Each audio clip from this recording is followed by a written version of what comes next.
Voltei! Não sei se pra ficar, mas voltei. E hoje eu quero compartilhar minha experiência de um mês sem redes sociais. Primeiramente, eu gostaria de deixar claro que o objetivo desse vídeo não é demonizar as redes sociais e nem dizer, olha, você precisa sair das redes sociais.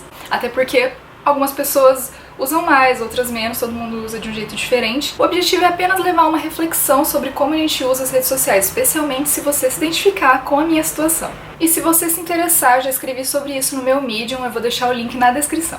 Não é de hoje que se fala sobre vício em redes sociais. Um estudo de 2012 da Universidade de Chicago já apontava que resistir ao Facebook e ao Twitter era mais difícil do que resistir ao álcool e ao cigarro. Mas ultimamente vem acontecendo um certo movimento de rejeição às redes, com muita gente, especialmente jovens e adolescentes, excluindo seus perfis. Um dos fatores que levou a isso foi o caso do Facebook com a Cambridge Analytica, que levantou a questão de como nossos dados estão sendo utilizados por essas grandes empresas de tecnologia sem a gente nem se dar conta. Então muita gente começou a ficar preocupada, com razão, com a privacidade. E muita gente começou a perceber como estava viciado nas redes. No caso, eu. Como alguém que cresceu na internet, eu passei por redes que hoje em dia nem existem mais. E eu passei muito tempo da minha adolescência no Tumblr e no Twitter, que eu acho que foram os meus primeiros vícios do tipo. Com o tempo eu acabei perdendo interesse no Tumblr, mas com o Twitter... Eu criei minha conta lá em 2009, quando eu tinha 12 anos, e o Twitter era a minha rede social favorita até maio do ano passado, quando eu fui bloqueada dele.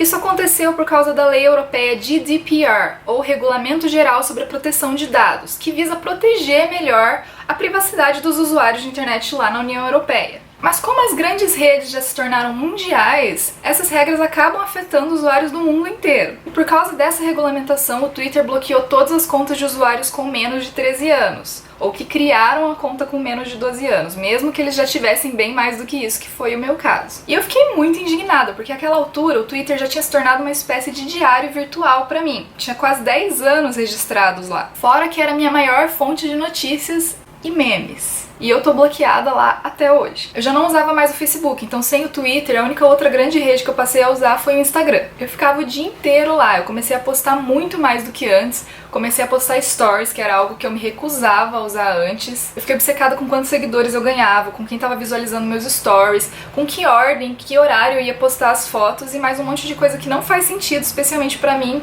que não trabalho com redes sociais. Pra você ter uma ideia, meu celular passou a registrar um uso médio de 4 horas por dia, a maioria das quais eu passava no Instagram. Mesmo colocando um limite para redes sociais no celular, e no iOS dá pra você fazer isso, dá pra você programar um aviso pra quando você atinge um certo limite de uso, e ele meio que bloqueia aquele aplicativo, eu não conseguia ficar sem usar. Muitas vezes eu fechava o aplicativo e abria de novo logo em seguida. Eu não conseguia assistir um episódio de uma série ou um vídeo, e muito menos um filme em casa, sem eu abrir o Instagram pra ver o que tava acontecendo lá. O Instagram era literalmente a primeira coisa que eu via ao acordar e a última que eu via antes de dormir. E como eu basicamente só acessava o Instagram pelo celular, apesar de às vezes abrir no computador também, isso me colocava dentro de uma estatística. Segundo uma pesquisa de 2018 da Motorola em parceria com a Ipsos, 41,5% dos brasileiros são considerados viciados em celular. Em 2017, uma pesquisa da Associação Brasileira de Medicina do Tráfego, a Abramet, mostrava que o uso de celular ao volante já era a terceira maior causa de mortes em acidente de trânsito no Brasil, atrás apenas do excesso de velocidade e álcool. Meio difícil de acreditar que todo esse pessoal usando o celular enquanto dirige está lidando com uma situação de emergência. E é claro que não é à toa que tanta gente acaba viciada em redes sociais. Por trás do design dessas redes existem diversos estudos de psicologia e comportamento para manter os usuários ali pelo maior tempo possível, com técnicas parecidas com as usadas em cassinos e máquinas caça-níqueis. Só que entre as maiores redes, o Instagram é considerada a pior para a saúde mental. E ao mesmo tempo que eu não aguentava ficar sem usar, eu me sentia mal em estar participando de tudo aquilo. Então eu decidi que alguma coisa precisava ser feita e no dia 1º de janeiro de 2019 eu excluí o aplicativo do meu celular. Eu decidi que eu ia ficar pelo menos um mês sem entrar no Instagram. O negócio sobre sair das redes sem excluir o seu perfil é que a não ser que você trabalhe com isso, ninguém se importa. Ninguém percebe. E isso é ótimo. Significa que não faz muita diferença tá lá. E se não faz diferença, por que é que eu tava lá pra começo de conversa? Só que assim, eu não fiquei bem sem redes sociais. Eu fiquei sem Instagram, sem Twitter e quase sem Facebook, porque eu precisei entrar umas 2 vezes. Mas eu continuei usando aplicativos de mensagens como o WhatsApp, o Messenger e outras redes sociais que eu considero mais úteis e saudáveis, como o YouTube, por exemplo. Já no final do primeiro dia, eu percebi que o uso diário do meu celular caiu para apenas 1 hora, que era uma coisa que só acontecia quando eu ficava sem internet. E a bateria do meu celular passou a durar 3 dias. No segundo dia, eu peguei o celular e abri um aplicativo que ficou no lugar do Instagram na tela. E eu só percebi depois que o aplicativo terminou de carregar. Aliás, várias vezes eu peguei meu celular sem pensar e só percebi depois que eu desbloqueava a tela. E pela primeira vez, desde que eu tinha criado a minha conta lá em 2011, eu recebi um e-mail do Instagram dizendo que parecia que eu estava com dificuldades para acessar a minha conta.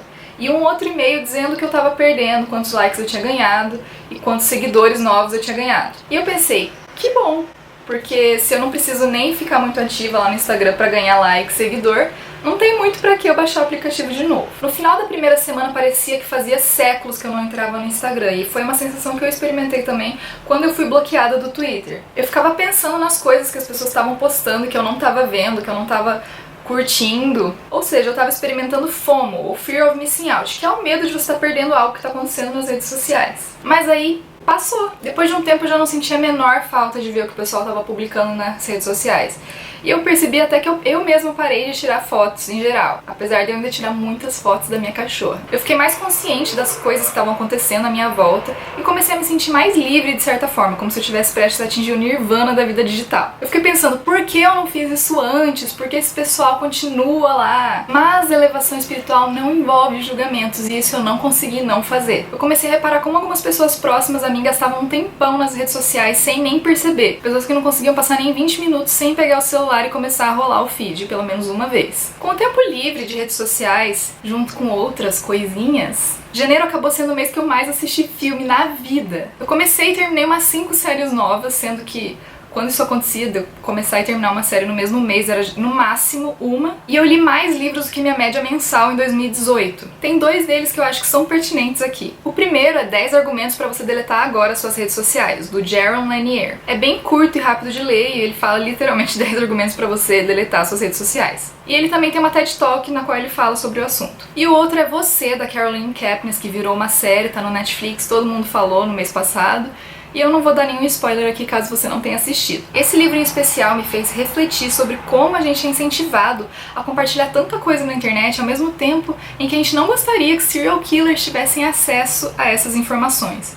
Ou mesmo stalkers e ladrões, como foi o caso da Kim Kardashian em 2016, quando ela foi roubada e mantida refém por 5 homens armados em Paris. E segundo a polícia parisiense, na época, o objetivo dos ladrões era levar bens que a Kim tinha postado nas redes sociais, onde ela tem um dos perfis mais seguidos e influentes do mundo. Quando tudo isso aconteceu, ela fez uma pausa da vida pública e das redes sociais, e quando ela voltou uma postura muito diferente. Se a Kim Kardashian pode ficar sem Instagram, eu também posso. No fim do mês eu já não tinha mais fome, sim JOMO, que seria o Joy of Missing Out, ou o prazer de ficar desconectado do que o pessoal tá fazendo na vida online. Quando acabou o meu mês sem redes sociais, eu fui lá baixar o aplicativo do Instagram de novo e só de pensar nisso eu já tava ficando ansiosa. Eu nem lembrava mais a minha senha. Como esperado, meu número de seguidores caiu, apesar de eu ter ganhado uns seguidores novos, mas desses perfis que te seguem pra você seguir de volta e depois te dão um unfollow. Eu li algumas mensagens que alguns amigos desavisados tinham deixado pra mim lá. Desculpa, gente. E eu fui dar uma olhadinha no feed. De cara, o que mais me irritou foi a quantidade de propagandas. Logo depois do primeiro post já tinha uma. E eu fui contando, a mais ou menos 3 ou 4 posts já vinha uma propaganda. Mas como esperado também, eu não tava perdendo muitas coisas importantes. Uma das poucas fotos que era diferente do que a pessoa postava antes, tratava de uma conquista bem específica da qual eu já sabia, já tinha comentado com a pessoa, sem precisar de nenhuma rede social. Quando eu fechei o aplicativo, meu coração estava acelerado e minhas mãos estavam suando. Então eu excluí de novo. Quando eu fiquei sem Twitter e sem Instagram, eu achei que eu ia ficar muito desatualizada, muito excluída das coisas. Ainda mais sendo jornalista, que a gente tem essa pressão pra ficar sabendo de tudo que tá acontecendo no mundo, em todo lugar, a toda hora. Jaron Lanier também menciona no livro dele como as redes sociais estão afetando negativamente não apenas o jornalismo, mas os jornalistas em si, mas isso eu acho que é um assunto que fica pra outro vídeo. Obviamente, isso não aconteceu. Eu consigo me manter suficientemente informada sobre o que tá acontecendo no Brasil e no mundo através de sites de notícias. O aplicativo aplicativo Feedly tem me ajudado bastante nisso, tem sido bem satisfatório pra mim. E os memes eventualmente chegam até mim, apesar de não chegarem tão rápido quanto antes, o que na verdade não faz nenhuma diferença. Durante esse período sem redes eu aprendi a lidar melhor sozinha com os meus pensamentos, aproveitar melhor o que eu tô fazendo sozinha, sem precisar jogar tudo no Instagram ou no Twitter. Apesar de que às vezes eu sinto sim falta de xingar muito no Twitter.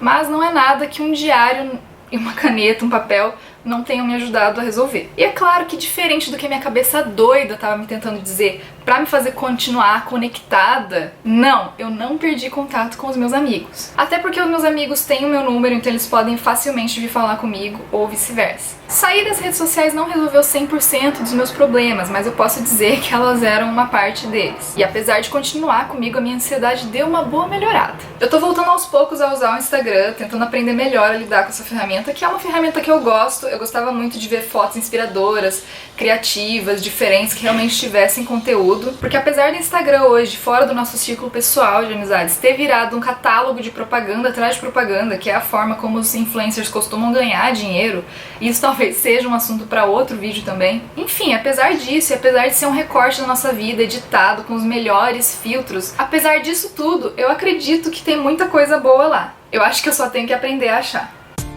Enfim, é isso. Se você gostou desse vídeo, deixe seu like pra eu saber.